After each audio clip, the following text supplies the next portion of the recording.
तो माँ ने कहा बेटा मैं तेरी शरण में हूं, मेरा अज्ञान मिटा। तब कपिल भगवान कहते हैं मां अब ध्यान से सुनिए, मैं आपको श्रेय का मार्ग बतलाता हूं। हमारा जो मन है वही बंधन और मुक्ति का मूल कारण है।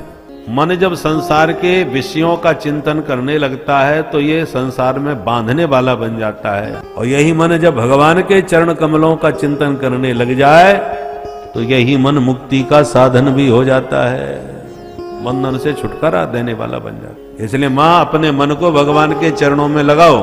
बोले बेटा कोशिश बहुत करती हैं पर मन लगता ही नहीं है। आंख बंद करके भगवान के चरणों का ध्यान करो तो नौल तेल लकड़ी के अलावा कुछ याद ही नहीं आता। मन कैसे लगाएं ये बताओ।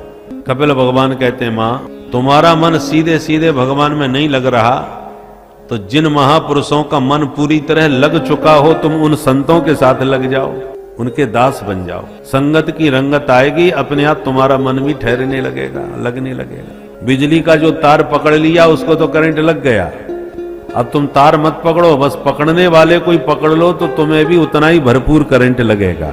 उसी प्रकार तुम्हें भगवान समझ में नहीं आ रहे, पकड़ में नहीं आ रहे तो मत पकड़ो। जो भगवान को पूरी तरह पकड़े हुए बैठे हैं, समझे हुए बैठे हैं, ऐसे तत्वज्ञ संत के चरणों को पकड़ लो तो तुम्हें भी कृपा का भरपूर करंट प्राप्त हो जाएगा। तो बेटा ये कैसे पता चलेगा कि कौन सिद्ध संत है, कौन नकली कौन असली? क्योंकि आजकल डुप्लीकेट की कमी नहीं है। तो संत अच्छे तो हैं ही हैं पर फर्जी भी तो बहुत हैं। पता कैसे चले? कपिल भगवान कहते हैं मां 5 लक्षणों से संतों को पहचानो। 5 लक्षण कौन कौन से हैं? तितिक्षवः कारुणिका सुहृदः सर्वदेहिना अजात शत्रव शांता साधव साधुभूषण।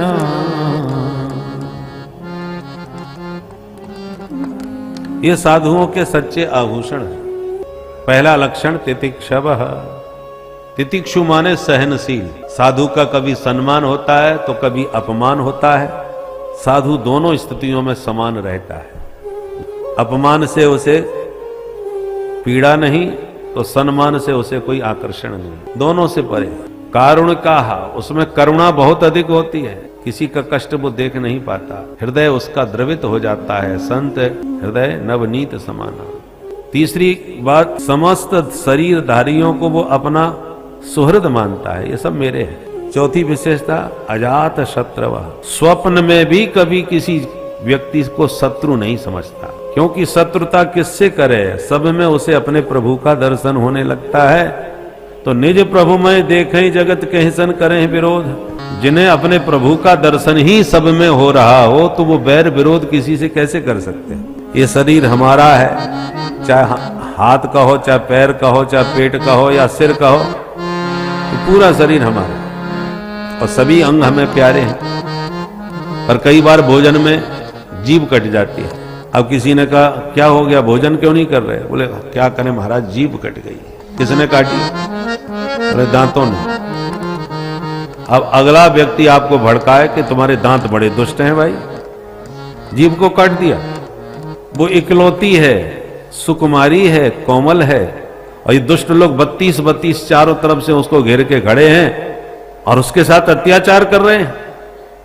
आपने कहा भाई साहब 5 बार पहले भी ऐसी कटी थी। अच्छा, इसका मतलब कई दिनों से उस बेचारी पर अत्याचार कर रहे हैं दुष्ट लोग। उखाड़ के फेंक दो इन दांतों को। कितना भी जोशीला भाषण दें तो क्या आपको दांतों पर क्रोध आ जाएगा? एक भी दांत तोड़ सकते हो?